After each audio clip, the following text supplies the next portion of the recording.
তোমাদের পয়সা দিয়ে দেবো। আচ্ছা ঠিক আছে, ওই পয়সা আমি দেবো, আমার ভাই বোন দেবে না, আমি দেবো। আমরা আমাদের পয়সার কোনো প্রয়োজন নেই, ঠিক আছে? আপনি যদি সেফটি মানে ওই ফালতু লোক 2 টাকা এগো না, ফালতু লোক। আমি এই দেশে এত কষ্ট করে এসেছি কি বাংলাদেশে ফেরত যাওয়ার জন্য? জি না ওরা জানে না। আচ্ছা ঠিক আছে। বিচারপতি শামসুদ্দিন চৌধুরী মানিক আমরা কিছু ছিল, আমরা কিছু নিয়ে নেই। আচ্ছা ঠিক আছে, ওকে, কোনো সমস্যা হলে বলবেন। আমরা কেন পালান হবে না, ঠিক আছে? আমরা পালান কেন না পালাবো, আমাকে মেরে ফেলতে কেউ মারবো না, কেউ মারবে না।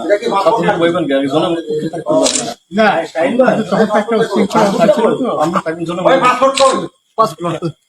পাসপোর্ট ওই ব্যাগের ভিতরে দেখেন তো আছে কিনা, পাসপোর্ট ওইটা নিয়ে আমি ই করতেছি নাকি?